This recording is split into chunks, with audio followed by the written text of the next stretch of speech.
our team, our community. This is Condors Town, and this is another Energy Condors connection. Now, here's Eric Fox and Ryan Holt. What's going on, B-Town? It's Erik Fox here from the offices of Energy 95.3. Joined on the split screen here today by my brother by another mother. That is the one and only Ryan Holt from the Bakersfield Condors. What's going on, brother? I'm good. Ready to get the week going. We've got a big homestand coming up and looking forward to it. Well, we'll talk about that coming up in just a moment, though. But, of course, we talk about the Oilers before we jump into the local stuff. Let's not mince words. It's been kind of a tough time right now going with the Oils up north. What's going on? Yeah, I think every team kind of goes through it. I think the good news is for the Oilers, they got off to such a good start that they can kind of absorb, these last couple of weeks. And I think not playing games certainly hurt them.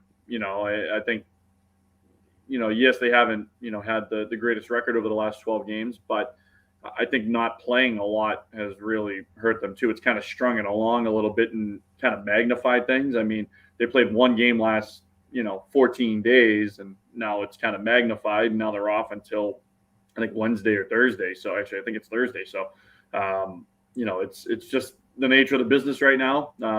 It's a tough road ahead here. You got Florida and Nashville and Tampa and all those teams starting to come in, and they're red hot too. So you have to dig your way out of it. In the NHL, you can't. Your lows can't get too low because it's so hard to kind of dig back out of it. And once you're behind the eight ball, you tend to stay behind the eight ball. So it's going to be a battle the rest of the year. With Anaheim and with LA and Vancouver kicking around, and some teams from the Central and that wild card spot. The Pacific and the Central are the divisions to kind of be in terms of playoff races, because I think the Eastern Conference is pretty much already set, but everything out west seems to be kind of in flux. But the good news for the Oilers is they got off to a great start, so they aren't too far behind the eight ball, but things certainly need to flip around here pretty soon. Of course, it's always easy to be an armchair GM, but let's talk about maybe some things in which they do need to focus on. I know a lot of people have mentioned goaltending. We have Skinner up there. But what other pieces, what are you seeing that maybe they need to be, what is the missing piece to the puzzle right now for them? Well, it's a collective, effort. I mean, they're up 3-1 on Saturday, against a team they should beat. And, those are games, and Zach Cassian mentioned it post game. Those are games that you have to put away. You have to, not only just put it away, but take in regulation, get 2 points, and move along with your week. And you're feeling a lot different about yourself going into this week than you are right now, I think. They had a competitive practice yesterday, something that's, probably expected given a day off, and then, 3 days leading into a game.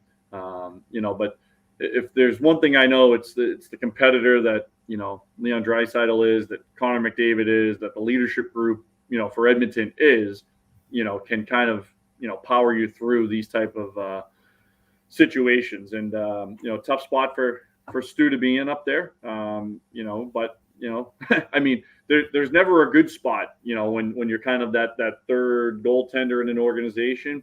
You're either up there because of injury, you're up there because someone isn't playing well, or the team isn't playing well. If the team was rolling along, you wouldn't be up there necessarily in a normal year. So, tough spot for him to go into.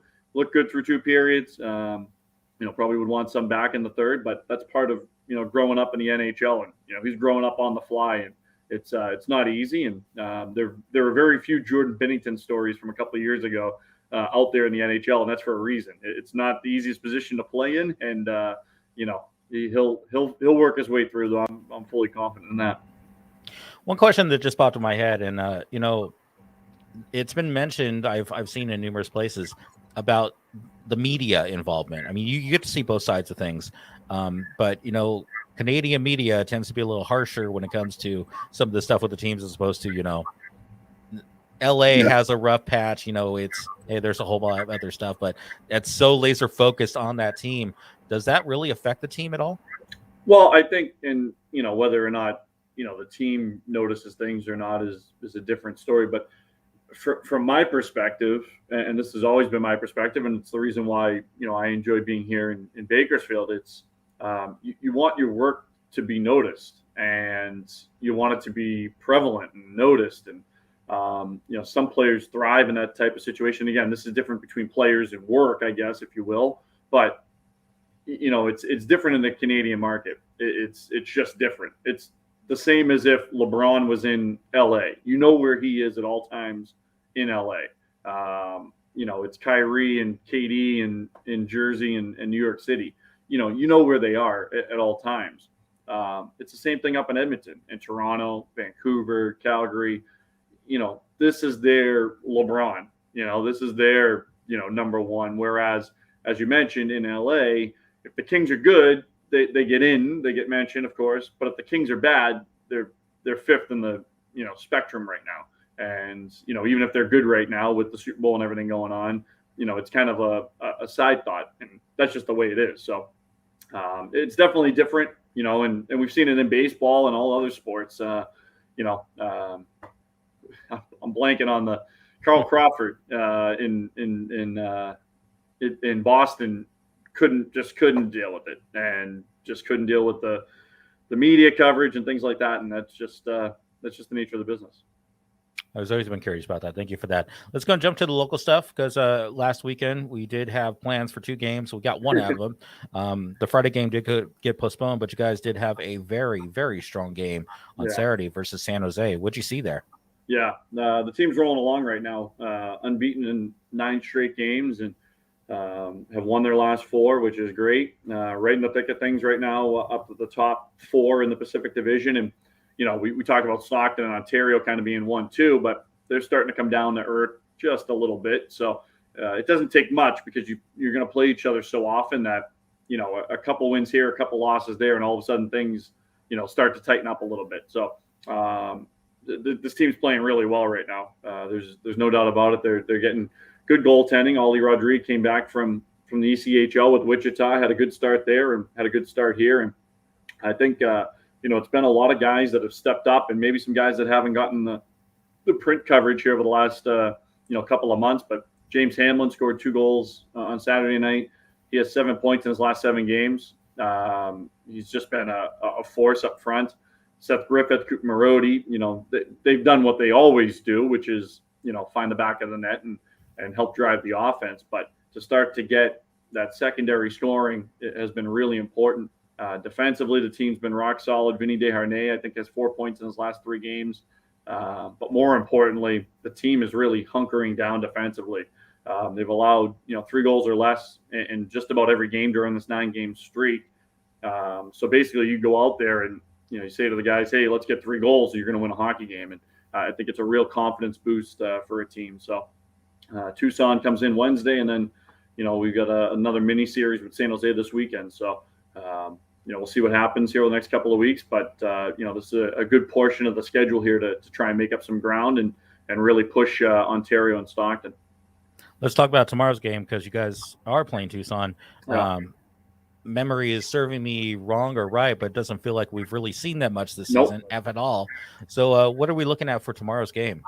Yeah, we haven't seen Tucson actually since March 2020. So I think the week just prior to the world ending, we saw Tucson here in Bakersfield, and we haven't seen them. We didn't see them last year just because of travel and things like that. They had some other teams they played just to be able to fill the season out. But we didn't see them all last year. We haven't seen them all this year. So 6 games against them. They come in off a split in San Jose over the weekend. They lost to Stockton on Saturday as well too. So they've kind of been a 500 team all year long.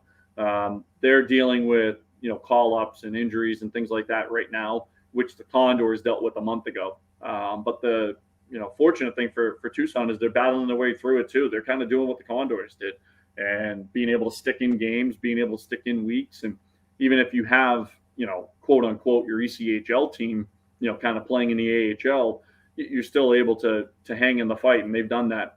They do have a former Condor up front, Cameron Hebig, who was the original member, I think, of the kid line 3 years ago with Tyler Benson and Cooper Marody. Mm-hmm. Got off to a tremendous start. He had 10 goals in his first 12 games with the Condors. Just a great kid, great person to have around. And, his numbers tailed off a little bit towards the end, but he's found a second home in Tucson. And has really has really come on here this year. So it's been great to see. It'll be fun to see him tomorrow night. One of those guys who you root for no matter where he is, as long as he's not playing your team. So should be a good one. Always is with us in Tucson. Seems like Tucson always beats us here, and we always beat them in Tucson. So we go there next week. So we'll see what happens here over the next couple of days. But should be a good little series here with the Condors and the Roadrunners. You also got a ping pong series coming up this weekend. That's what I'm starting to call these things as you bounce back and forth through it. So Saturday, you're taking on San Jose here. And then Sunday, you guys pretty much might as well share a bus going back up to San Jose for the game up there. I always like to start on the road just because you can get there the day before and set up and kind of get your wits about you and then just get on the bus and come home. So this is, I think, one of only two, or it might even be our only one, where we start at home and then have to hit on the road. So we'll have the bags packed, ready to go, and you try and wrap up as quick as possible post game and jump on the bus and get a breakfast in you on Sunday and get back after it.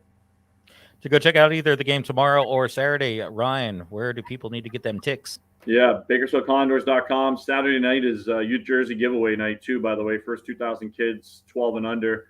And kids are in free too with the purchase of an adult ticket. So you get a free ticket, free jersey, and watch a pretty good hockey game and have some fun on a Saturday night. So great deals at BakersfieldCondors.com. Love it. Once get those tickets, and of course for the game up in San Jose, AHL TV is your hookup, right? Absolutely. All right, man. Ryan Holt, once again for the Bakersfield Condors. My name is Erik Fox from Energy 95.3. Always appreciate the Condor connection. We'll be back, of course, next week. And we are working really hard behind the scenes to get some players back with us. Obviously, everything's all quirky-durky in the world, so that's what it is. But Ryan, always appreciate time, my friend. Thanks, Erik. Appreciate it, guys.